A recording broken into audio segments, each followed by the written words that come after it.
Okay, nyakora mogi tino machielo kendo arwakni machiegni mar yudo weche manyien. Weche manyien mago imore kokalo RAMOGI TV kawuono ni ndalo gi nyo yamo go batha korka cham koni kawuono Lydia oduogo bang' ndalo moko mogwarore. Arwakni machiegni Lydia machiegni. Erokawan. Awinjo ka ng'ato tera Angola. Mano filo. Koro mga jong machiegni chenro maro imore odhiambo tayo paro kod achiel en geno mara ni intere kod odhiambo makare kendo isebedo godiochieng' maber. Nyakora mogi wan ka gi weche mathoth ahinya mwaiko ni otieno ni ka in ng'ano madwano bed gi ng'eyo kuom gik mosetimore e pacho ka kod alwora mamoko bende bed kodwa chakruok nyaka giko mag weche manyien magi oting'o wach mar twak mar kelo winjruok e kind sirikal kod Azimio.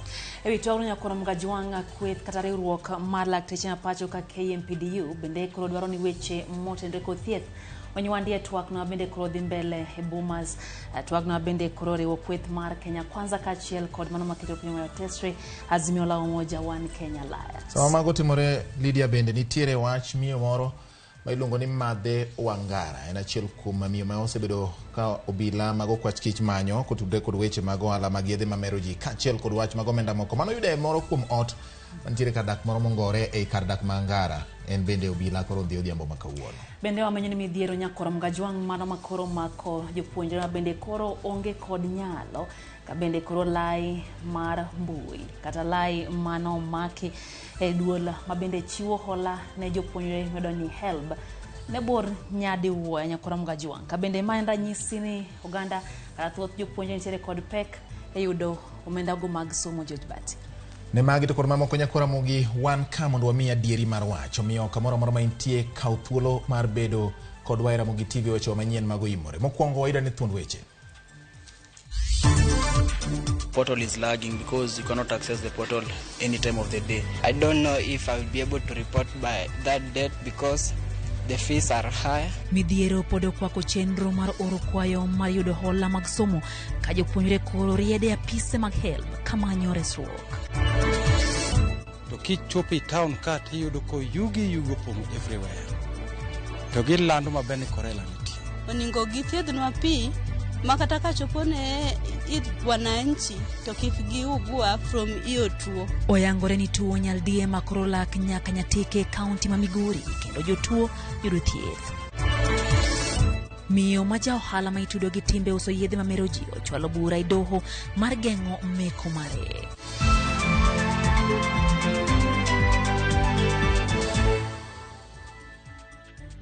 Machiegni nyakora mga jwang hero kamano kuom RAMOGI TV mondo miyo mi weche go manyien pane nyalo miyo pachi live marote machuo kari adeka uchaneno ka bende wantiere mbui kacha RAMOGI TV Facebook live wantiere YouTube nyaka Twitter live kawuono jotbati. Handle marwa en @RAMOGI TV KE wabiro kanyachiel kachiel nyakora mogi ka in ng'ano madwani mondo mi ong'in one weche manyien mago imore dhiambo ni kokale Twitter wantie achiel kachiel. Bende wantiere gi jaloko marwa Elizabeth Otieno nyakora mga jwang bende dhi loko na weche gi warwakini machiegni ibed kod ware chakruok nyaka giko. Machiegni nyakora mogi nyinga en George Bati. Nyinga Lydia Okeyo machiegni. Madhidwe achiel bang' migawo mar somo yawo mbui mar oro kwayo mar hola kod sir ne jopuonjre madonjo e kuonde tiegruok mamalo. Lai mar jopuonjre mamanyo kony ewi oro kwayo e mbui mar piny owacho ne bor mokalo e apisi mar duol ma ochung'ne sir ne jopuonjre midendo ni HELB. Kaka jafom marwa Judith Omondi lerono nyakora mga jwang thoth jopuonjre manochopo apise mag HELB koni chenro mar oro kwayo ok yawre mayot ka jopuonjre ma ok ochopo higni 18 bende kaluwore ni ok oyienegi kawo hola maonge kod opande. Magi gin jopuonjre mane otimo penj mar klas 12 higa ma okalo. Lai marabora ni yare malo karidore piny nyaka e ondara en mar manyo duoko ewi midhiero magiyudo e kinde magioro kwayo magola kod sir kokalo e mbui mar piny owacho. Ka nitie jonyuol kod jopuonjre mamoko wuok oko mar Nairobi. Gijumbe 2 kende to piny owacho loro chenro mar oro kwayo. Jatatiji mar duol machiwo sir mar omenda HELB koni maromo jopuonjre 60,000 kende ma oseoro kwayogi ewi kwan mar jopuonjre 260 ma owinjo or kwayo. Jopuonjre ma ochopo ka koni gin kod tich matek e oro kwayo ka moko rito nyaka saa 7 mar otieno mondo mi mbui mar oro kwayo chak tiyo. Portal is lagging because you cannot access the portal any time of the day. You must sit up to late night, maybe from 12 to 3, because during the day there are many people accessing the portal. Help chenye inafanya nimetik both the loan and the scholarship. Sasa loan ndo imeenda, scholarship bad. Sasa and scholarship ndo ina to take 93%. So nimekuja hapa nione guidance kama watanisaidia ni tick to your help. Kopogore gi ma ochopo yudo sira chiel kachiel e apise ma Nairobi, e gwenge, geno rumo ne jopuonjre moko. E kaunti ma Kisii, ma en japuonjre ma owinjo riwre kod mbalariany ma Kabianga mar timo clinical medicine.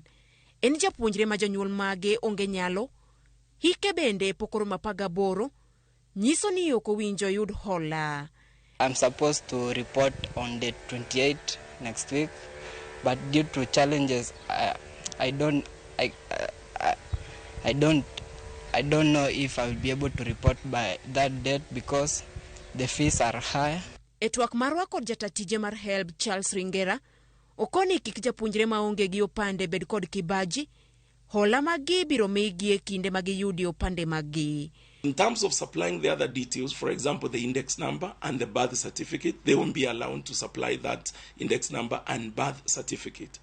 That will allow us then to proceed for purposes of categorization. We'll then know how much amount of loan is pegged to that child. Immediately they get the ID, they will launch the ID with us through again the same system, and then their tuition loan will be released to the university. Ringera okoni gisetwa kod mbalariany mondo mi oyiorwak jopuonjre ma onge opande kendo singo ni gibiro chwalo omenda gi ka giseyudo opande magi. The universities have been requested not to chase away the students. So that's the arrangement we have with the university. They know this amount of money is going to come from HELP. It's like an IOU that we have actually given the universities. The only component you can see will be a challenge is the upkeep component, which then will be released in December when they actually launch their ND cans. But that is why we are hoping now guardians and guarantors will come in so that they can be able to support the child for purposes of upkeep money. Oro kwayo mar hola kod sir, owinjo rum tarik 7 dwe manyien, ka mbalariany mamoko to osechako rwako jopuonjre, e kinde mamoko to chako dwe mar 9 higani. Judith Omondi, Ramogi TV. Nakora mogi ogeno ni jopuonjre go bro yudo sir makare mondo gidhi nyime gi somo margi kendo gichop lek margi mar rieko e pacho ka. Wadhi nyime. Obila omako miyo ma ichich ni en miyo manyinge Nancy Indoveria Kigunzo, mabende ong'ere gi nying mar Madhe Wangara, ma itudo kod ohand yedhe mamero ji bang' yangore ni miyo mane omake kiparo ni en ok en. Nancy kawuono nere kosechalo bura e doho ka koro dwaro ni geng'o obila mondo kik make. Ripoto yango ni omake boma ma Nairobi kendo ochwale log tich mar okwach kich. Penjo koro en ni to Madhe Wangara en ng'anya kora mgajwa. E tuk joko yeyo gi paka mawachore nochakore higa mar 2018, mane obila ma jong'wecho oketo nying Madhe Wangara e listi mar joma timo ohala mokwedi mag yedhe makelo mer. Apedha mancho tim Ngara mane okelo meko ma Teresia Wanjiru ma ikoni en achiel kuom joma konyo Madhe Wangara e tayo ohande, koro kelo penjo ni to Madhe Wangara tama ma itudo kod ohand yedhe makelo mer en ng'a? Nancy Kigunzo, ma bende miwacho ni otis nying mar Madhe Wangara ma itudo kod ohand yedhe mamero ji, osebede rameny mar obila. Kata kamano, wacho ni tudruok ma en go ne omiyo kata make bedo matek e kinde mokalo, ka obila manotemo make moko ne siemo wang'e ka moko bende ne iwilo ka itere gwenge mamoko. Obila mag okwach kich kata kamano koni nitie tudruok machiel kachiel ma osebede kind Madhe Wangara kod Teresia Wanjiru, mano yudo kod maloyo milion 12 kod akota mag yedhe mamero ji e ode e kar dak moro ma yuto ji ni e piny e kar dak Mangara. Kata obedo ni Teresia pod oramo ni onge kod tudruok gi omenda mag gayoyi miwacho ni noyud kuome, obila koni tudruok e kinde kod Madhe Wangara nyiso ni ong'eyo malong'o kaka ohala nosebedo katimore. Gogo mar obila e wacho ohand yedhe makelo mer bende ne olwar kuom nyithindo moko 2 ma jogni 16 kod 17 ma wacho ni dipo ka ong'eyo kaka ohala nosebedo ka itimo. Nyithindo go manochwal e do mang'iyo yedhe mamero ji alap mar ndeke ma Jomo Kenyatta International Airport JKIA Nairobi ok ne nyal tang' e wang' jowi kaluwore kod ikgi. Riwruok mong'ere kaka Operation Linda Ugatuzi omako bura e doho ka koro gikwedo kang' mar piny owacho keto ni chudo mag chenro duto otim kokalo e lai achiel mar paybill. Burano Fredo Gola kod Bernard Okelo koni nywando chudo mag piny owacho kod chenro mag piny owacho e lai achiel di ataro mar chik kaluwore ni oganda ne ok okawo pachgi motelo ne lokruok ma kamano. Riwruogno bende koni piny owacho pok oyango okenge mag geng'o rode mag mibadhi e thurka. Bang' yudo ng'ur mochwal gi jokanyo, Jal buche Hedwigo Ngudi okoni burano winj mapiyo ka ogolo chik mondo mi chwal ne joma odonjnegi obok manyiso ni omaknegi bura ka burano ibiro tal tarik 4 dwe mar 9.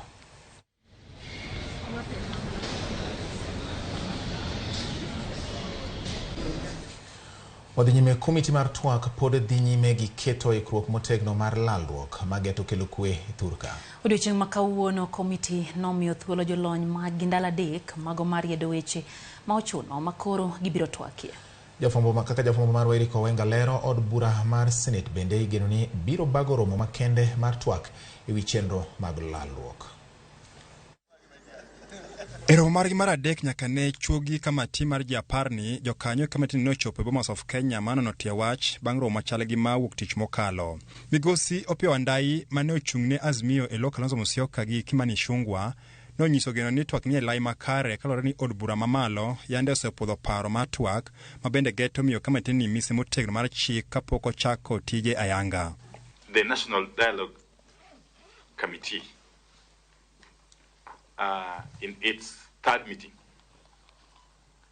today has had very, very successful deliberations. And we have been able to review the progress we have made since our last meeting. Therefore, we are within time and we have been able to deal with almost all the preliminary issues that, as we appreciate, the technical committee has been working on, and they have made very good progress. And that is why we've also requested them today to now sit and finalize on all the other pending preliminary issues in terms of framing the agenda items and framing, agreeing on the revised framework agreement that will guide the talks. Giesani od bura mar Senate ni e yweyo to kalore kod wach mapek mar twagni igeno ni od bura no biro bagro moyiedhi mar twak ewi chenro no.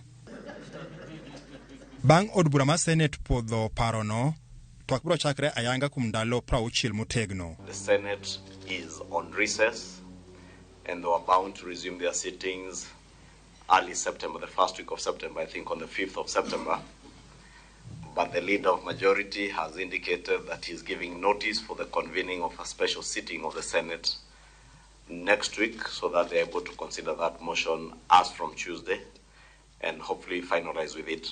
And we have been briefed that the Senate is going to consider the matter on Tuesday next week with a view to having it approved. Giko odira mokalo mokum josiasa ahinya to motin ne giruok mar Kenya Kwanza osebedo ka nyiero wach mar twagni mokalo kendo giseyo kamatini ewi mano ma giwacho ni gisebedo ka giyulo mokalo. Gino ma jo kamatini koro lero ni gibiro dino itgi kendo dhi nyime ma onge ng'iyo chien. We recognize their rights to the freedom of expression, but whatever other Kenyans say out there will not in any way determine the discourse of the engagements in this room, and we will work ignoring all the other noise that will come from other quarters out there. Kwethni biro dhi nyime gi bedo gi romo machielo tich abich mar jumani kama bende gibiro kawo report kuom jolony magi machako kolo weche tich ariyo mar jumani nyaka tich ang'wen. Kara kod konjo siasa chal kama geto rocho kendo donjore kod wach mar twak madhi nyime ni jokanyo mag kamati ni oramo no gibi ng'iyo chien kata bathe kendo gibono ni giketo mahino mar manano ni twak odhi nyime kendo onyagolo madwarre mar chopo dwaro mar jopiny. Eriko Wenga, Ramogi TV, Bomas of Kenya, Nairobi. Riwruok mar jochiw thieth ma pacho ka KMPDU koro dwaro mondo mi onywand weche mag thieth e twak masani dhi nyime e kar bagoro ma Bomas e kinda kweth mar Kenya Kwanza kod kweth mar Azimio la Umoja One Kenya Alliance. Lakteche ko ywak ni higni 10 nyaka ne chak tend kor gwenge pacho ka sekta mar thieth osebedo gi midhiero ka oganda jo Kenya hinyore kaluwore kod nok mar lakteche kod onge mag gige thieth. Higni apar nyaka ne ketayanga chenro mar loch gwenge pachoka. Riwruok mar jochiw thieth e pachoka Kenya Medical Practitioners Pharmacists and Dentists Union KMPDU yuago kethruok mar chenro mag thieth e kor gwenge maturka. We have the National Advisory Council that have doctors in all the 47 counties. These doctors work in these hospitals. And in our meeting it has been clearly reported that there's a persistent shortage of essential medical supplies in all our public hospitals. A failure that squarely rests on the shoulders of the government. We heard about the devolution conference. I attended. And the success story is being told there. You wonder whether they are talking about the health system that we do know. Lakteche go wacho ni piny owacho pok ondiko lakteche kaluwore gi singo manochiw gi tend Kenya Kwanza e kinde mag campaigns kakoro gi singo chwalo kwayo margi nyaka od bura mondo mi gisund piny owacho ondik lakteche go. Tumewaona wakitaabika pale nje, wale ambao wamehitimu, wamesoma, wametumia gharama kubwa, lakini hakuna mpango kuajiri. And therefore on 12th of September we'll have a peaceful procession by all the doctors, all the nurses, all the clinical officers from Kenyatta to put a petition to the Ministry of Health for them to comply with the manifesto of employing 20,000 healthcare workers. We'll take the same to the Senate and to the Assembly the same day. Bende gidwaro ni weche mag bero thietho nywandi e twak masani dhi mbele e kar bagrumo maboma e kind piny owacho gi kweth maketo piny owacho tesre Azimio la Umoja One Kenya Alliance. As KMPDU with our brother Kuko, we are demanding that the current bipartisan talks that are ongoing, the issue of healthcare, the health agenda must be part of this discussion. We promised, and the CS signed actually, because that was a conference in Brazil that was about HRH, that we were supposed to employ 12,000 healthcare workers each year.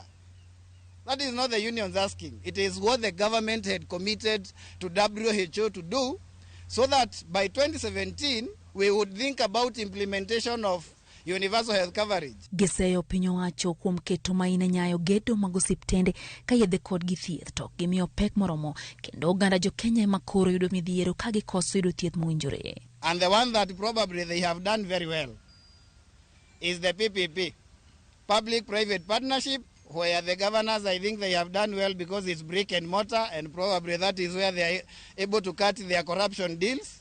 That one they have done very well. Giwacho ni dwaro nitie mondo mitend counties otigi piny owacho bero sekta ma thieth e pacho ka mareno ni oganda jo Kenya yudo thieth mowinjore. Solidarity forever. Odhi nyime nyakora mogi riwruok ma ok mar piny owacho ma siro weche mag thieth AMREF koro dwaro mondo tend counties oriwre kod piny owacho mamalo e geng'o tuoche maloyo tiyo kod omenda mathoth e thiedho tuoche ma oselak. Ratije mar AMREF Dr. Gitai Githinji mano twake kinde ketayanga AMREF chano chwalo tijge pacho ka kuom higni 7 mabiro koni geng'o tuoche makoro dhi konyo piny Kenya e kedo kod midhiero mag thieth e thurka. Governor ma Homa Bay Gladys Wanga mano twake lo governors okone giseikore mar tiyo kanyakla kaka governors e chwalo thieth e yo manyasani ma jotuo manitie osiptende mag gwenge yudo kony kowuok kuom lakteche maoko. 2018 to 2022. I will not go to the details. Will be followed by pathfinders. We will never be able to finance curative care because it continues to get worse. If we wait to treat sick people, we will never manage it with $40 per person per year. So we must then ask ourselves, how do we actually allocate money so that it is future effective? Telemedicine, electronic health records, and data-driven insights have potential to revolutionize healthcare delivery. Right now, as we speak here, there are children in Sindo Hospital in Homa Bay, next to the shores of Lake Victoria, being treated by specialists sitting at Gertrude's Hospital with the help of technology. And this is where we want to move towards together. Piny Kenya kod Indonesia oketo sei e winjruok moko mag jiwo ohala kod ochumi e thurka. Jatend Indonesia Joko Widodo timo limbe e kar jot mar jatend Kenya kama giketo winjruok makamago. Ruto romo gi Widodo e kar jot mare Nairobi kaka koro winjruoge mag keto riwo koda kamano mano mar mulo teko, thieth kod mwandu mantiere buo lowo. Ka oloso bang' keto kogno e winjruok ma kamago, jatend Kenya William Ruto wacho ni winjruok e kindgi dhi konyo pinje ariyogo e yore mag dongruok.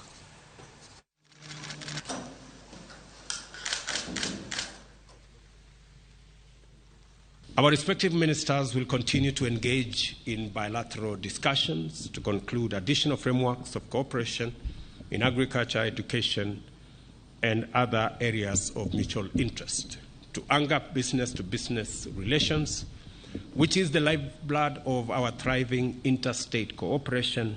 6 additional MOUs have been signed between our trade facilitation institutions during this visit in the following sectors: oil and gas, pharmaceuticals, edible oils, agriculture, including livestock, exports, and apparel production. I encourage the establishment of a preferential trade agreement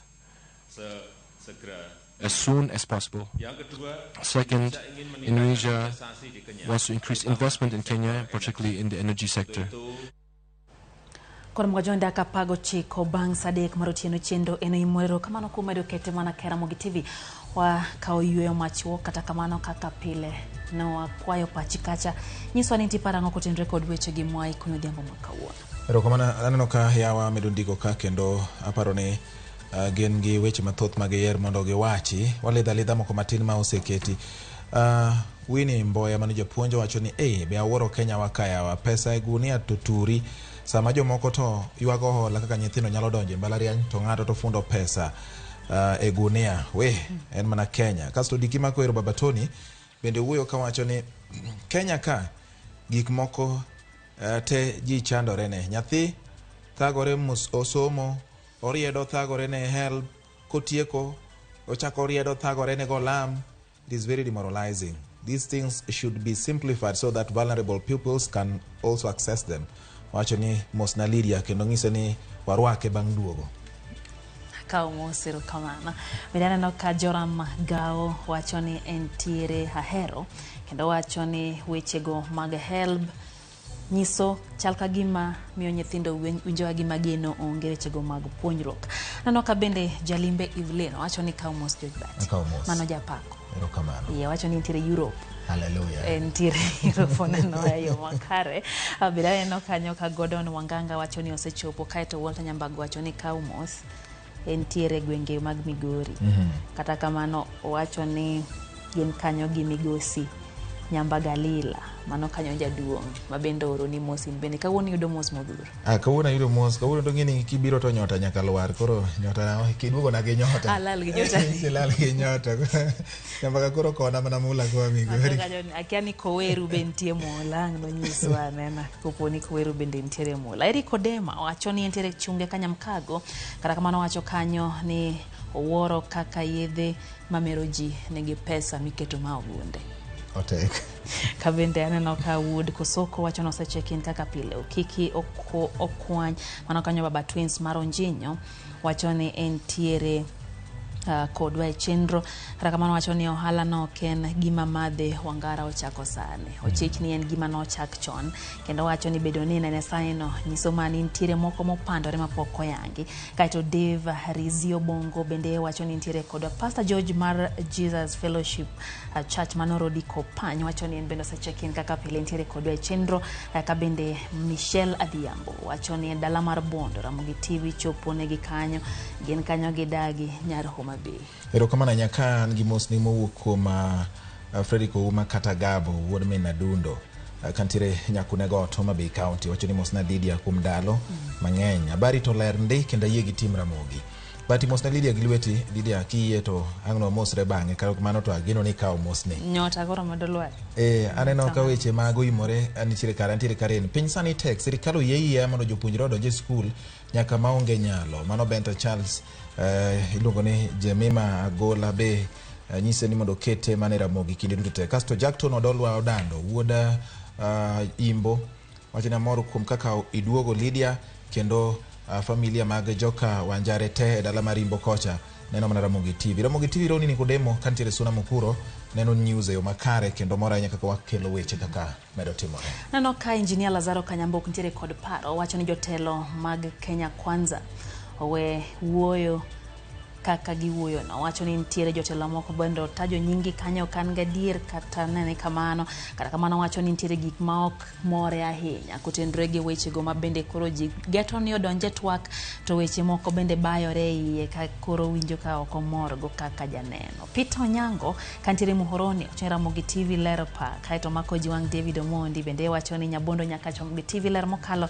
Rozinya Tingani ni kacha in bende ndege Steve kantie Migori ka chiela kod Otis Nyakwar Nyawade kantie Sindo Mwalo wacho ni weche gichopo ne giyo makare. Kama wacho ne pinyo chomo kama matek ta tek to weta Jalongo Otieno bende wacho ni kweth matayo twak e kind sirikal kod Azimio ogeno ni wang' ni gidhi nyago lemo. Kasto Sami Manyakwar Kasera bende ni kodwa kanya Lydia Oyo Martin Bate Oyo ne Martin Nyakwar mogi kawadugo to pod wan gi weche moko mathoth weche manyien mag oyimore kik dhi mabor.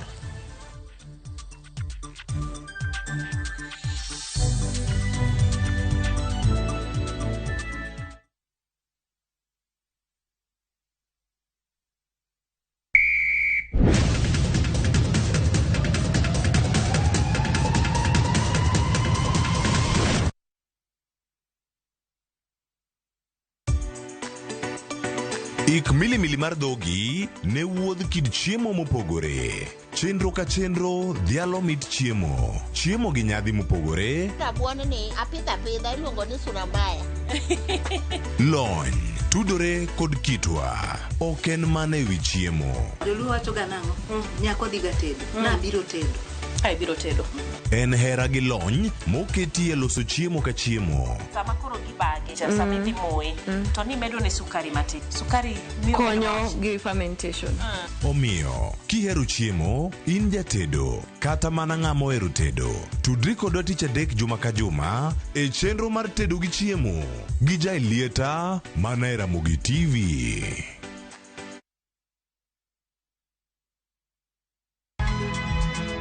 Nyakwar RAMOGI. Wachaka nigi weche matimore sa. Gige dongruok en gigo eko ma en hakini, ok en gime miyi gi mich. Buch jopiny.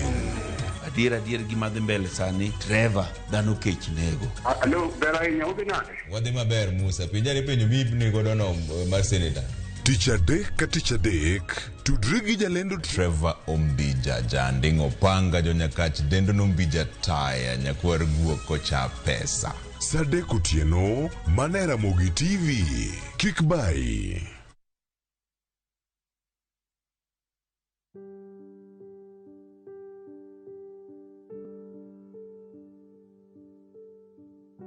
Bwana alisikia kilio changu, akanipandisha kutoka shimo la uharibifu, kutoka udongo wa utelezi, akasimamisha miguu yangu mwambani, akaziimarisha hatua zangu, akatia wimbo mpya kinywani mwangu.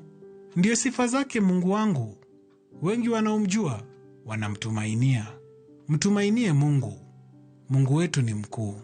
Dial *811*337# to get sifa zake.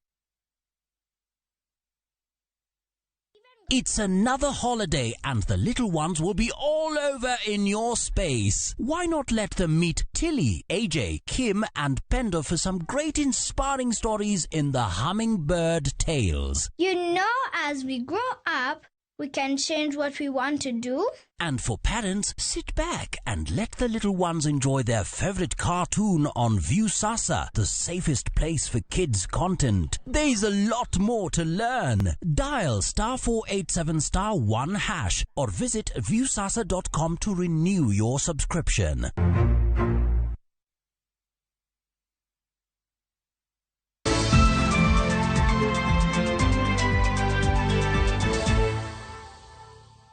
Machiegni kendo Nyakwar RAMOGI bang'u kiyweyo pod wasingo ne wan gi mathoth wang'e motenore kod weche mag thieth kama tuo mar nyaldiema ochopo e sub-kaunti ma Nyatike, kaunti ma Migori, kama ripot yango ne kwan ji maromo 5 oseyudo tuoni kendo dhi nyime kod yudo thieth. Jopiny ma Migori dwaro mondo piny owacho ma Migori oket okenge makare mago mag geng'o landruok mar tuo mar nyaldiema. Jumbe adek tok ka kaunti ma Migori ne lando muoch mar tuono mar nyaldiema e kaunti ni, kendo singo keto okenge mowinjore e kedo kod tuoni mar nyaldiema pod landore e kaunti ma Migori. Malo ji 10 oseyudo tuoni mar nyaldiema nyaka nyicho muoji e kinde mar jumbe adek mokalo. Lipot mawuok e migawo mar thieth e kaunti ma Migori oseyango ni tuo ni koro osechopo e gwego mag Makalda e subkonto ma Nyatike, kama bende odiechieng' manyoro kwan ji maromo 5 ne osegamo tuoni. Kendo en tuo manego ji.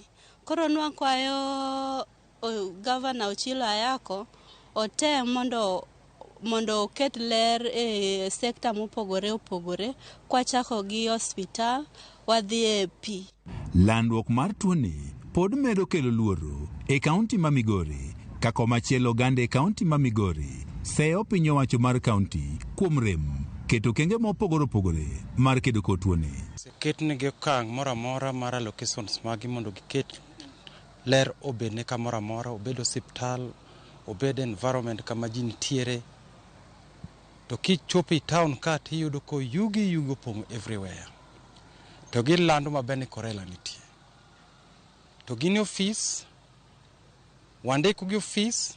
E kinde limbe mar webo ma Migori ne wayango ne nitiere kuonde ma oloki ma ipuke taka ma bende yudore machiegni kod kuondego ma oganda odake. Kuonde ma ilose gik mwabilogi nitie kuonde moko ma kiwuothe tiyudo ka ler ok nitiere moromo. Gwenge mathoth e kaunti ma Migori ma oting'o Nyatike, kama tuoni bende koro chope, bende oganda ywak ni koro pod gintie kod pek e yudo pi maler. Koro wakwayo mana government ni koyie oparnwa jo Nyatike wan gi sita mar pi e Nyatike. Oningo githiedhnwa pi makata ka chopo ne wananchi to kik giugua from iyo tuo.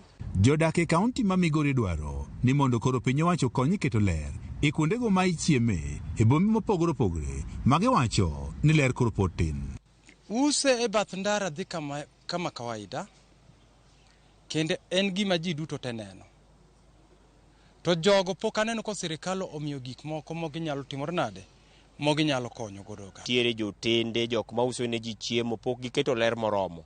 Ma emomiyo akwayo kata jo idara marwa ma ochung' ne weche mag health e Migori County giwuog oko gichek kuonde ma ji chieme, magawa ma itie yo kuonde gie, mondo ging'e ni oket ler moromo ma ji ok nyal yudo tuoni. E sama bende koro ing'iyo kenge ma ikedogo kod tuoni, oganda e kaunti ma Migori bende koro jiw ni koro giketo ler e kuonde ma gidake kata ma gitime ohala, ka bende gineno ne gitiyo kod pigego ma othiedhi kata ochwaki. George Juma, Ramogi TV, Migori. Jotuo mantiere kod tuo remo kata sickle cell anemia e kaunti ya Migori yudo fungruok bang' okang' mokaw mano mar yawo ayanga clinic mokwongo e kaunti no makoro biro menyo yore mag thieth maggi.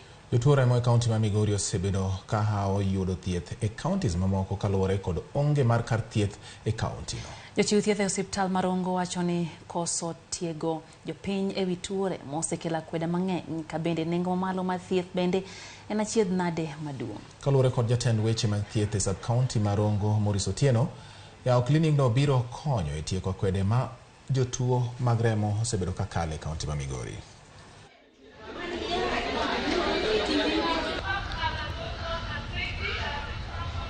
Inong'eyo ga ni sickle cell en tuo ma ok inyal chopogo higa 18. To an koro sani an ja higa 35. Tuoni ok en tuo moro manego ng'ato. Kiritori maber tinyalo bedo abeda kendo midongi ma chieng' moro ichop kata higni mang'eny. To challenge maduong' ma wan go kaka jo sickle cell ni yath, nikech yath achiel iyudo ka seche moko kaka geng'onwa malaria iyudo ka en siling 50 achiel, to nyathi oningo bed ni muonye ga pile ka pile. Sickle cell osebedo shida e Rongo ka, koro wamor nikech klinik ni biro konyo ji mang'eny, ok Rongo kende but county mar Migori te, kata mana county mane bazwa biro benefit a sickle cell clinic mokel ka. Chon ji noko ng'eyo wach sickle cell maber, to sickle cell en gima ng'eny e luo wake. King'iyo pinje manie dho nam wayudo ni ji mang'eny nigi sickle cell. Koro klinik ni omiyo ji ofwenyo ni kare tuo nitie miluongo ni sickle cell, to kendo ok en tuo ni ng'ato iri, ok en tuo ni dhi tho, en tuo ma ka ng'ato ni godo kiritori maber, kithiedhori maber to inyalo dak mana kaka ng'ama chielo. Koro okelonwa sensitization ni wang'e ni tuo no nitie kendo en tuo minyal thiedhi. Wamor gi ma. Osudo riwruok mar Kenya Red Cross oketo kenge mag kedo gi masira ma apoya ma inyalo kel gi koth mapek ma igeno ni dhi chwe pacho ka. Jagoro mar Kenya Red Cross Dr. Ahmed Idris owacho ni koro ma osegol gi bad migawo mar Kenya Meteorological Department osenyiso maler ni Kenya nyalo bedo gi koth mathoth ma kide kelo midhiero. Red Cross oyango ni giseketo apisas mag gwenge koda keto kenge mamoko kaka mag kony ne ji manyalo yudo midhiero. Kony bende ma kamago oriwo koda ka mag chiemo. Shining even in the national platform. As you are aware that the Kenya Meteorological Department has given us a forecast for the next season, which is going to be an above normal rainfall, what is known in common language as an El Nino phenomena. The El Nino phenomena has both a negative component and a positive one. Positive in the sense that in areas that traditionally do not receive sufficient rainfall might have good rainfall to be able to plant and benefit from that planting. So as a society, we're also trying to support the communities to plan for that. In some of the areas in the eastern, we will be doing some distribution for seed so that the farmers can benefit from that. And in the areas that are likely to be inundated by the waters and influence, be influenced by the floods, we will be working with the communities, and we have started working with the communities to prepare for those disasters by increasing the knowledge around how to deal with emergencies around water, how to evacuate safely, and more recently the government of Kenya has coordinated all other stakeholders, including ourselves, to plan better for any eventual risks that might arise out of the increased rainfall. Migawo mar Labour osingorio chenro mar chudo ma ichwalo ne jodongo gi ji mamoko mang'aw mondo mi kik obed kod deko kata lew. Lalruok ma okelo kanyakla jokanyo e sectors buora. Jatend migawo no Florence Bore okoni chenro mag chudo ma ichwalo ne joma ng'aw nyaka bitim e yo ma onge kod ng'ikruok. Migawo no bende omedo siro okang' ma sirikal oketo mar medo kwan ji ma yudo chudo no kowuok e ji 1.2 nyaka ji 2.5. Jatend mar bengi mar Equity James Wangi kod jokanyo mamoko kwayo ni chuo gi yore ma biro miyo chudo go itimo e yo makare gi lony ma owinjore.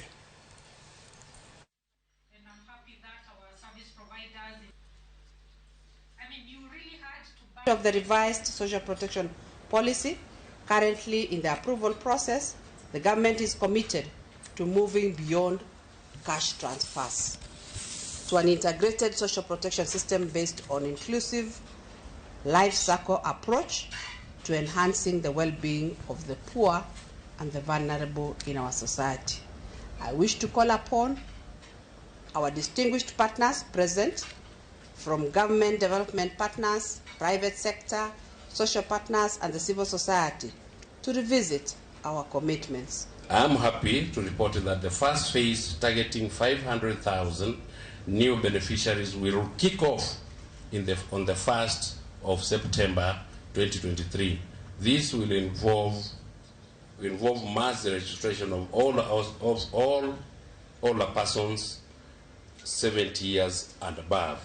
We have learned a lot, and the critical thing that we have learned most is how to provide effective, cost-effective systems to the beneficiaries.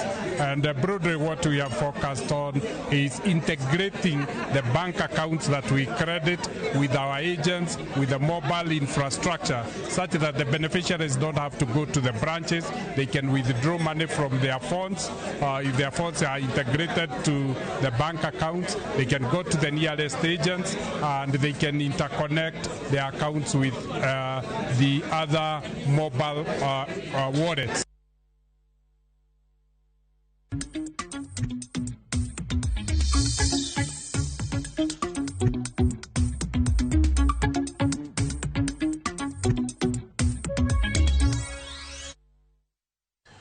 Machiegni kendo nyakora mogo donjo weche mag ohala. Piny owacho chako chenro mar pogo depe moko mag tono modhi mag tedo e kor gwenge ma pacho ka.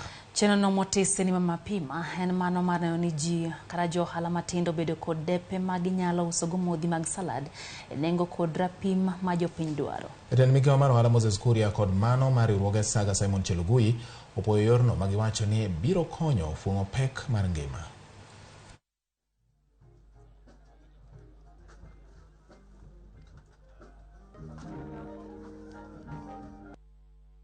So this year we can start with edible oil from Indonesia. But next year we want to start growing palm oil here. We are working with some counties like Homa Bay, Lamu, even the Rakanidi. As we have agreed, we don't want to continue importing edible oil. We only want to learn from you so that we can copy you, because now Kenya is spending $1 billion every year in maneno ya mafuta. Ama inji kama Malaysia, Japan, Singapore na pia kule Korea, tunaona wao pia walianzia hapo. Na ndio maana tuko na marais wawili ambao campaign siasa zao ilianzia pale kwa wananchi. Wadhiane nyime nyako Ramogi. Jalubu jatend piny Kenya Rigathi Gachagua okwayo jo bodaboda mondo obed kod ritruok kik timbe njore donje kindgi. Gachagua molose nyasi mar yawo chenro mar tego jo bodaboda mantiere Nyandarua oyango ni nitiere jo maundu moko mapondo ei sekta mar bodaboda. Bende okone obila bende ni kod ting' mar chiwo luor makende ne jo bodaboda kendo tiyo kodgi machiegni e kelo lokruok e sekta no. Because these people are going to President, Republic of Kenya. When we looked at it, we realized that our transport managers, scales. I have told the police that border riders are not criminals, they are businessmen. Hata kama biashara yao ni kidogo, ni wafanyi biashara. Waheshimike na wasihangaishwe, wasisumbuliwe. Lakini pia tufuate sheria. Let us follow the traffic laws. Number two, let us not allow border riders to be infiltrated by criminal gangs. Lazima mujuane, you know who is who, and you don't allow criminal elements within your industry, within your enterprise.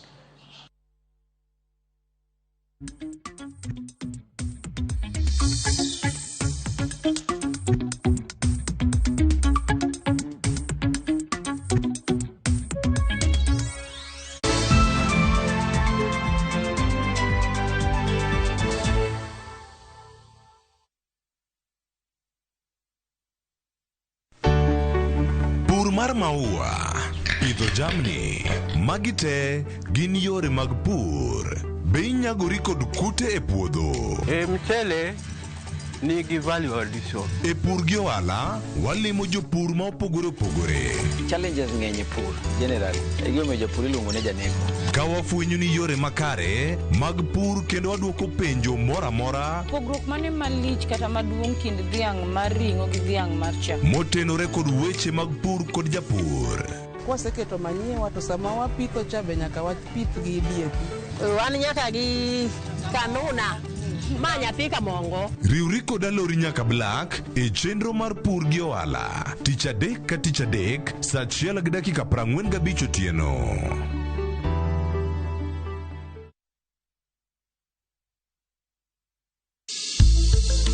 Riuri kodwa chieng' tich ariyo e penj laktar. Kikelonwa kod Equity Afya. Equity Afya, thieth machiegni kodi. Aniluonga ni Dr. Mwata Ian, an daktari matiyo sia Equity Afya. Ka upuonjowa e wi ng'eyo matut kuom tuo mar athung'a mar ich. Koro gima timre ni nitie gik moko kaka bacteria, nitie gik moko kaka viruses, nitie gik moko kaka parasites. Mage makelo shida ni. Mana e penj laktar. Saa 12 odhiambo, kik bai.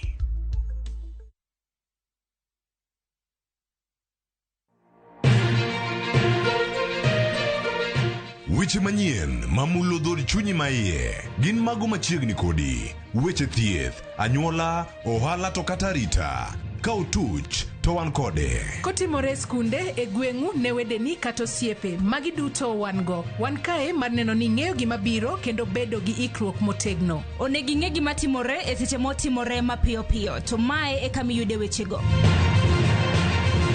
Nikech Kenya en marwa waduto, to Ramogi TV en odwa. To kendo wantie iye kanyakla achiel kaka onagi. Ma en rupiny kod mbaka oromo. E Ramogi TV. Sud machiegni mondo wago mbaka.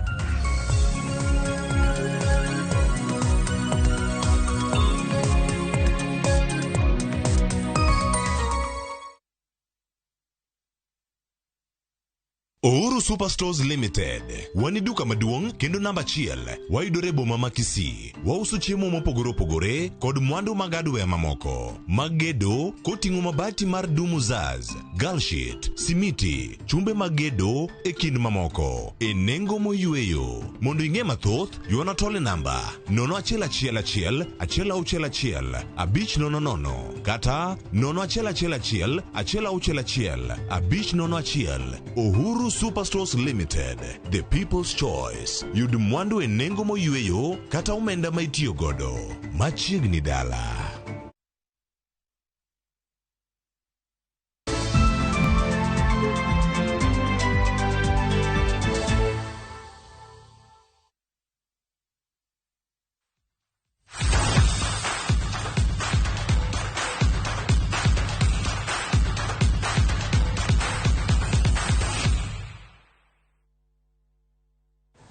Wadhi nyime machiegni kendo koro donje weche mag tuke. Riwruok matayo tuke mag adhong' pachoka ochako ayanga tuke mag adhong' e kinde skunde mayudore e gwenge ma Nyanza kaachiel gi Imbo mar Kenya, kama en geno ni tugono inyalo ger kochakore e skunde.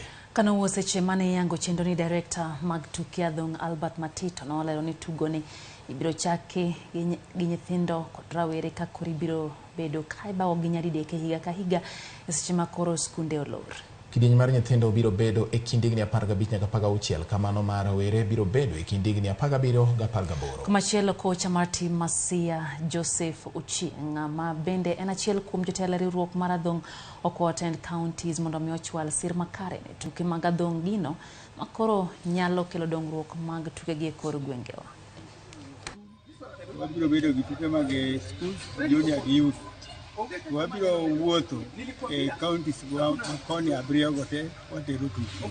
En mana ni shida mantie, en mana ni kaka wanyalo loso tim Masia ni mutero ki financial nikech pesa onge. To talent nitie. Talent nitie, an nyithindo kama tindo mang'eny ma ohero to bende gitugo maber. To ber mondo mi okonygi. Ka skul olor kaka skul olor. Wadhi nyime kocha mar Malkia Strikers Paul Bitok osingo mar gero tuke mag volleyball ahinya to e kind rowere ndalo adek tok bedo jalup jakom e yiero mar riwruok matayo tuke mag volleyball manotim odiechieng' mar ngeso mokalo. Bitok noyier kaka jalup jakom kata doko ni chieng' yiero ne entiere piny mar Cameroon kama tim mar Malkia Strikers dhi nyime gi tuke mag pinje Afrika.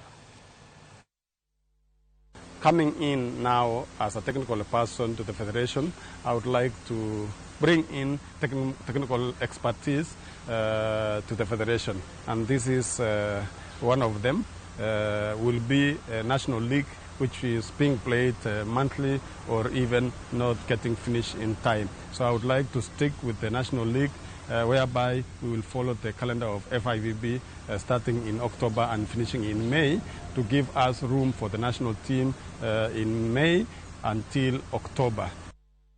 Tuke mag hockey league maduong' mar Wakeni gi yawuowi noduogo pe mopogore pacho ka timbe kaka Kisumu Lakers gi Deco nobedo joloch. E league maduong' mar Wakeni joloch season mokalo Strathmore University nowuok amodhi gol 1-1 gi tim mar Amira Sela ka Kisumu Lakers mawuok e county ma Kisumu noloyo DFG Wolverines gol 1-0. E lig mar yawuowi mano bagi alap Manakuru, tim Manakuru nowuok amodhi gi tim mar Park Road Badges ka Deco Heroes norodho Wazalendo Masters gonde 3-1 alap ma Arians Grounds.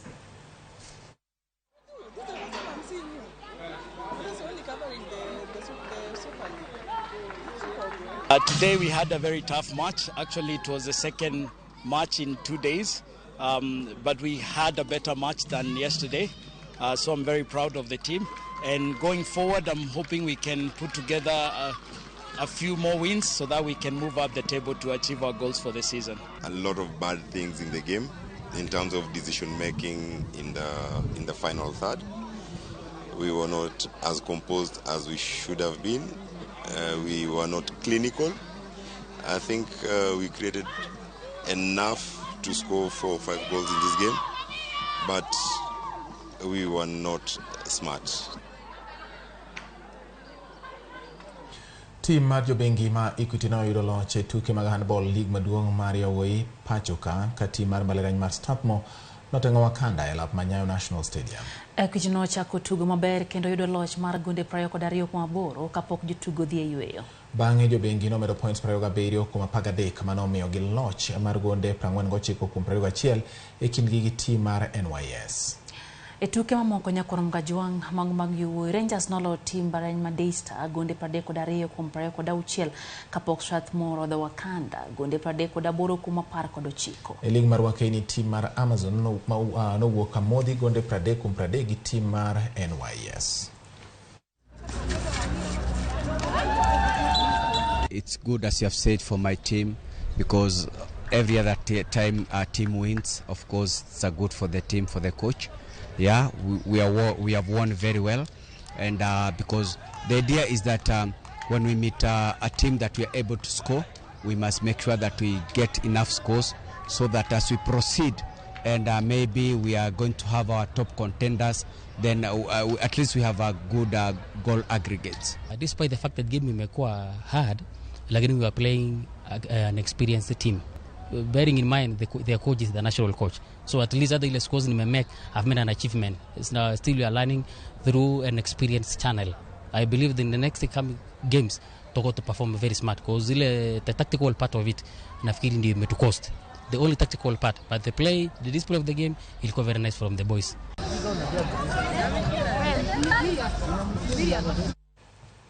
Aizo Gitonga matugo tuke mag golf ne club mar Kitale Golf Club no bedo jaloch mag tuke golf mosegi kambi mar NCBA e lab mar Kitale Golf Club.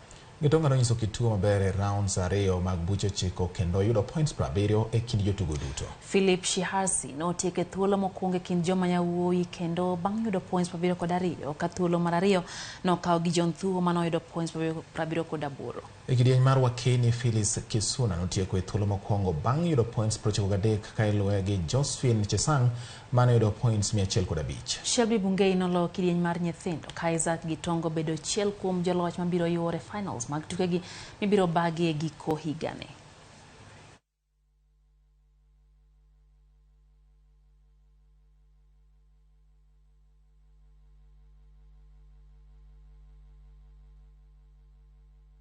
We are quite impacted by the fact that NCBA is also sponsoring the Kenya Golf Union series, and having them here is a big plus for us to see that they consider Kitale Club to be one of the clubs to showcase their sponsorships, and we look forward to having even more activity.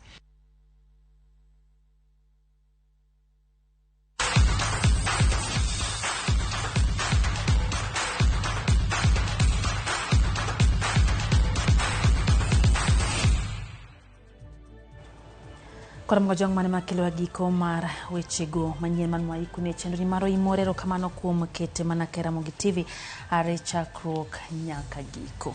Kaka no kwaidi mondo ibed kodwa poch gi pak ne miyu thuolo mar ndiko no mondo miwa pachi weche manyien ma wakelo ni otieno ne kendo aneno ka teacher JJ mar Kowino Primary Migori kocha sani entiere gwenge mag Homa Bay gin gi Pastor Elizabeth mar Full Gospel Glow Church Homa Bay. Gimora inya kendo giwacho ni RAMOGI TV miyo weche tucho oganda kendo nyiso gik matimore ok mana e gwenge makaluo kende to e piny Kenya mangima kod gwenge mamoko bende. Gimora inya gi RAMOGI TV twak jotelo to twaga to pek mar ngima to bende giparie utino maber ne anyuola na nitiere gwenge mag Utende mano Fred Osuru wacho kamano. Min Belinda mar Kisendo bende wacho neno wayo makare kendo mora inya gi RAMOGI TV gi weche manyien matucho ito ganda kendo miyo ganda bedo gi ng'eyo. Kamano min Belinda mar Kisendo. Bano kanyo Kevin Kenyatta wacho ni weche gichopo ne makare ka intiere madhari ayanga makopio jago Katuma bende wacho ni eno mora hinya intiere Katuma sechegi oneno weche gi yo makare. Jahom Junior IC wacho na wendo weche gi chopo yo makare kaito wacho ni gintiere kokuro stage kanyo kaito bendane no ka Dickens Mbaga kantie kuru wacho ni en bende no sa check in kaka pile. Fredi Jakogeta bende wacho ni negwenge mag Tanzania okete mane RAMOGI TV diambo makawuono. Peter Nyango kantie muhoroni biane ni kanyo kaito Purity Naomi Mwanisa bende intiere Kisumu wacho ni intiere kodwe chenro. Abdalla Abdi to wacho ni wechego mag twak emorito kendo wacho ni jopiny jotendwa owinjo bed ni konyo jopiny ahinya kotende gi twak ma kamano owinjo giwuog gi weche ma bende koro geto konyo ganda jo Kenya. Kaeto Joram Gao wacho ni en wuod ahero kata kamano wechego mag help mowacho ni dhi tero nyithindo sipidi matin. Kasto kato recordinal mar jomiel mar Migori wacho ni wan bende wamor gi Ramogi TV kendo ler Migori ka wamedo mana kwayo gavana mar Uchila yako ne ong'inwa weche mag ler kolera kik negwa to entie kasto aneno kaendi aneno malera nyaka demo ng'er ka Ramogi ler pa kendo weche manyien umorago ng'eyo gima biro timore erokamano ahinya.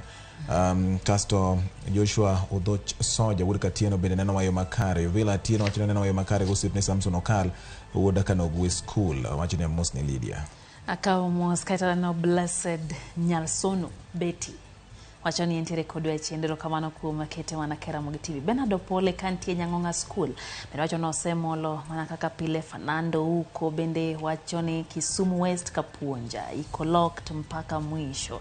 Kaeto Chuoga mar Siaya bende wacho ni gintiere a Lagos Segere Ramogi TV chopo ne geyo makare.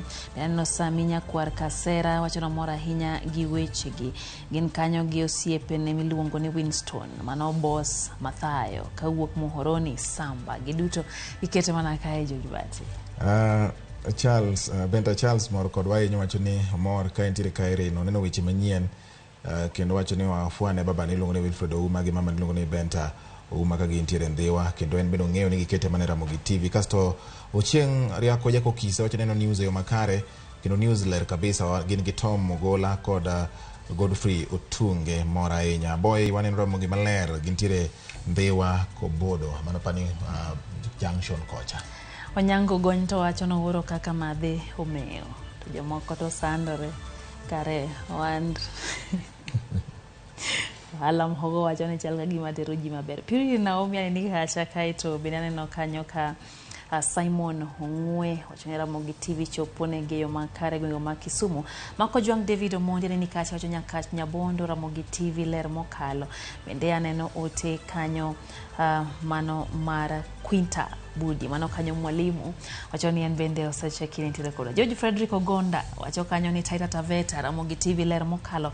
Aneno Vincent Ndinya Kaya Kisian Junction bende wacho ni en bende okowechi enogola Siala kanirwarwa ka Nairobi bende wacho ni ntiere kodwa e chendo kachiel gi Moses Ogone giduto gi Mzee Omanga wacho ga pile George Bati wacha koso monge tok girumga ok de girum kata kamano kapok watieko lira ntiere dayo moro iluongo ni Ana Mitoko nyar Kodero nyar Kamagambo ntiere Kindu Bei ok pogre gi Ramogi TV kinde weche manyien wacho ni wadimbo ne dholuo mare wakawo mos mar Daniro kamano kuom kete mana ka bende Bishop Agwambewa mano mar Full Gospel Glow mano mambita wacho na mosi kata kamano kwayo ni kiyudo thuolo tichori oyugis gintiere gi kiche de land ne gi kiche yal ne gi kiche ngini ja yaloga erokamano kuom gwel koro we Nyasaye otim kaka Nyasaye dongi Lydia Nyasaye otim kaka Nyasaye correct.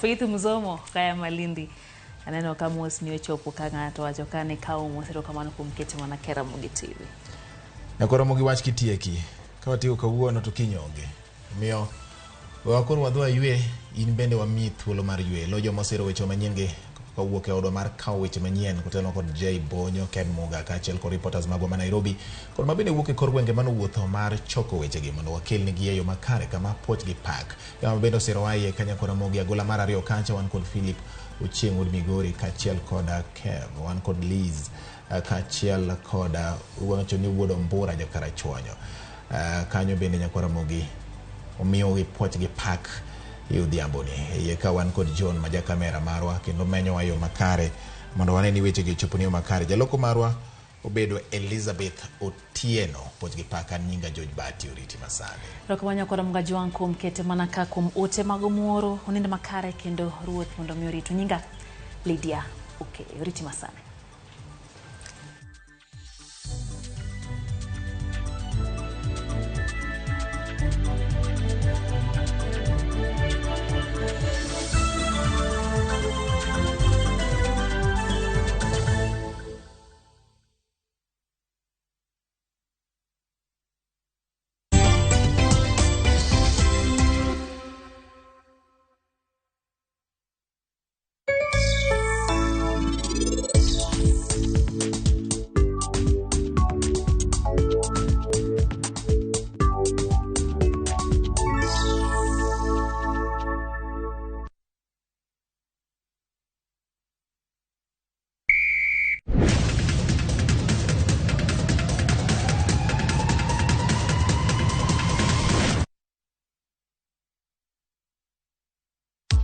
Sasa kwa thao moja tu unaweza pata third party cover for your private motor vehicle valid for 30 days. Say goodbye to expensive motor vehicle insurance. Pata bima kutoka Direct Line Assurance. Kujisajili bonyeza *487#. Weka namba plate ya gari yako, ID namba yako, email address